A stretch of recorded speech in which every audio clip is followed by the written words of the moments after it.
Kisah mengharukan Uwais Al-Qarni.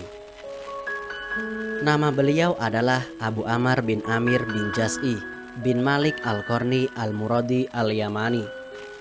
Beliau dilahirkan di Yaman saat peristiwa hijrahnya Rasulullah SAW ke Madinah.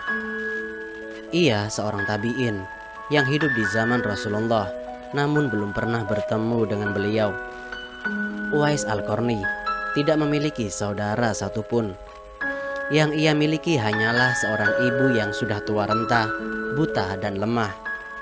Bahkan Uwais Al-Qarni sendiri juga mendapat ujian, yakni sebuah penyakit sopak, tubuhnya belang-belang.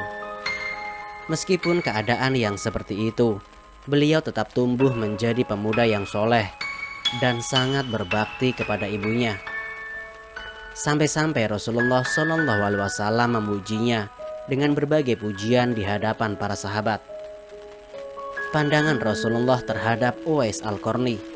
Rasulullah SAW menggambarkan tentang Uwais Al-Qarni. Beliau bersabda, "Wahai Abu Hurairah, sesungguhnya Allah mencintai di antara makhluknya para sahabat yang tersembunyi dan taat. Rambut mereka kusut, wajah mereka penuh debu, dan perut mereka kosong kecuali dari harta yang halal. Mereka adalah orang-orang yang apabila meminta izin kepada para penguasa, tidak akan diizinkan. Apabila melamar wanita kaya, tidak akan dinikahkan. Apabila tidak hadir, tidak akan dicari-cari. Apabila hadir, tidak akan dipanggil. Apabila mereka muncul, maka kemunculannya itu tidak akan membuat senang. Apabila sakit, tidak dijenguk. Dan apabila meninggal dunia tidak disaksikan." Para sahabat bertanya, "Wahai Rasulullah, bagaimana hubungan kami dengan salah seorang dari mereka?" Rasulullah SAW menjawab, "Dia adalah Uwais Al-Qarni." Mereka bertanya lagi, "Siapakah Uwais Al-Qarni?" Rasulullah bersabda, "Dia adalah seorang laki-laki yang bermata biru, berambut pirang, dadanya bidang, perawakannya sedang, dan kulitnya sawo matang. Dia senantiasa menundukkan pandangannya, menaruh dagunya di tempat sujud, meletakkan tangan kanannya di atas tangan kirinya, sambil membaca Al-Quran lalu menangisi dirinya sendiri. Dia mengenakan pakaian dan mantel dari kain wol. Tidak dikenal di kalangan penduduk bumi, namun sangat terkenal di kalangan penghuni langit. Apabila dia bersumpah dengan nama Allah, maka dia pasti melaksanakannya dengan benar. Di bawah bahu sebelah kirinya ada bintik putih. Pada hari kiamat kelak akan dikatakan kepada hamba Allah, 'Masuklah kalian ke dalam surga.' Namun dikatakan kepada Uwais, 'Berhentilah dan berikanlah syafaat.' Lalu dia meminta syafaat kepada Allah untuk orang-orang yang jumlahnya sama dengan suku Rabi'ah dan Mudhar. Wahai Umar, wahai Ali, jika kalian bertemu dengannya, maka mintalah dia supaya memohonkan ampunan bagi kalian berdua. Niscaya Allah akan mengampuni kalian berdua." Al-Haliyah Abu Nu'man. Kisah Uwais dan ibunya. Dari hadis Rasulullah di atas menunjukkan bahwa beliau memiliki banyak keutamaan dan kemuliaan, sampai-sampai doanya dikabulkan oleh Allah Ta'ala. Lantas apa yang membuatnya menjadi seperti itu? Ya, hal itu disebabkan karena Uwais Al-Qarni sangat berbakti kepada orang tuanya, terutama kepada ibunya. Salah satu kisahnya yang paling terkenal adalah saat menggendong ibunya dari Yaman ke Mekah. Berikut ceritanya. Dahulu Uwais hanya memiliki ibu yang sudah tua. Apapun permintaan dan keinginan sang ibu selalu ia turuti. Hanya satu permintaan ibunya yang kala itu sulit sekali ia turuti, yakni pergi haji.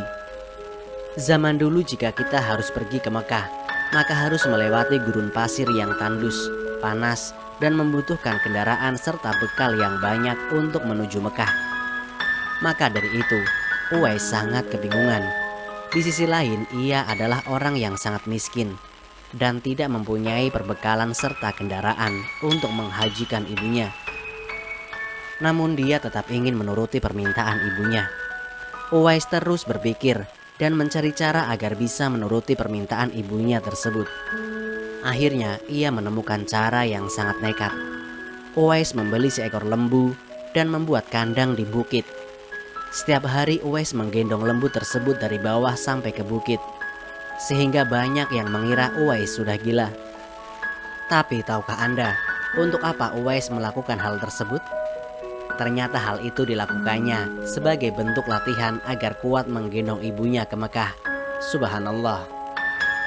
8 bulan berlalu, lembu itu semakin gemuk dan otot Uwais pun semakin kuat. Tibalah waktunya musim haji. Uwais mendatangi ibunya dan menyanggupi permintaannya. Namun ibunya benar-benar tidak mengira kalau Uwais akan menggendongnya sampai ke Mekah. Baginya ini cara yang sangat nekat. Akhirnya Uwais menggendong ibunya yang sudah lumpuh tersebut dari Yaman ke Mekah untuk melaksanakan haji. Subhanallah, perjalanan yang sulit ia tempuh demi baktinya kepada sang ibu. Uwais berjalan dengan tegap dan kuat sampai ke Mekah. Bahkan ketika tawaf pun, Uwais tetap menggendong ibunya. Sang ibu sangat terharu dan menangis karena telah melihat Ka'bah. Di hadapan Ka'bah, Uwais Al-Qarni berdoa, "Ya Allah, ampunilah semua dosa ibuku." Ibunya pun bertanya, "Bagaimana dengan dosamu?" Dengan terampuninya dosa ibu, maka ibu akan masuk surga. Cukuplah ridho dari ibu yang akan membawaku ke surga, jawab Uwais dengan tulus dan ikhlas. Allah memberi karunia-Nya kepada Uwais, kesembuhan pada penyakit sopaknya, hanya tertinggal bulatan putih pada tengkuknya, atau ada yang mengatakan pada telapak tangan. Hal itu sebagai tanda agar Uwais mudah dikenali sesuai sabda Nabi kepada Umar dan Ali, bahwa kelak mereka akan bertemu dengan pemuda yang mempunyai tanda bulat putih pada telapak tangannya, yaitu Uwais Al-Qarni. Itulah sepenggal kisah Uwais Al-Qarni dan ibunya. Selanjutnya, bagaimana kisah pertemuan Uwais dan Umar bin Khattab radhiyallahu anhu? Kisah mengharukan Uwais dan Umar bin Khattab. Setelah beberapa tahun berlalu, apabila telah datang kepada Umar sekelompok dari Yaman, beliau selalu bertanya, "Apakah di antara kalian ada yang bernama Uwais bin Amir?" Mereka menjawab, "Ya." Lalu Umar pun berjalan mendatangi Uwais dan bertanya, "Apakah engkau Uwais bin Amir?" Dia menjawab, "Ya." Umar bertanya lagi, "Dari Bani Murad kemudian Bani Qoron?" Uwais menjawab, "Ya." Umar bertanya lagi, "Apakah engkau pernah terkena penyakit belang, lalu Allah menyembuhkannya kecuali yang tersisa hanya sebesar dirham?" Uwais menjawab, "Ya." Umar bertanya lagi, "Apakah engkau memiliki ibu?" Uwais menjawab, "Iya." Umar bin Khattab pun berkata, "Aku mendengar Rasulullah SAW bersabda, akan datang kepada Uwais bin Amir bersama utusan yang datang dari Yaman dari Bani Murad. Dia memiliki penyakit belang, lalu Allah menyembuhkannya, kecuali yang tersisa hanya sebesar dirham. Dia memiliki seorang ibu yang sangat dia taati, dan dia perlakukan dengan baik. Apabila dia bersumpah atas nama Allah, maka dia akan melaksanakannya dengan benar. Jika engkau mampu untuk meminta kepadanya agar dia memohonkan ampunan untukmu, maka lakukanlah."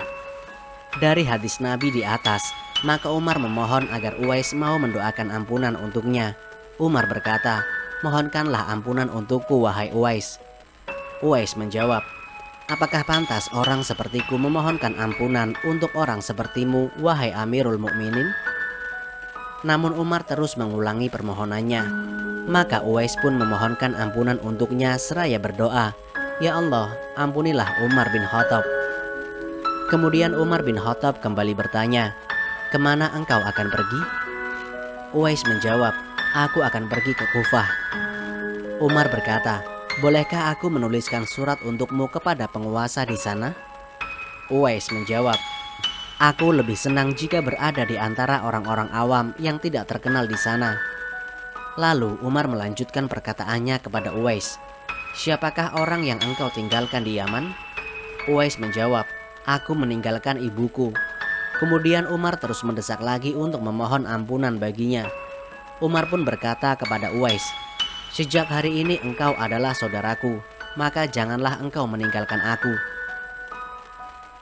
Pada saat itu Uwais melepaskan diri dari tangan Umar dan pergi ke Kufah untuk mencari rizki serta mendekatkan diri kepada majelis para ulama dan orang-orang zuhud di negeri Irak.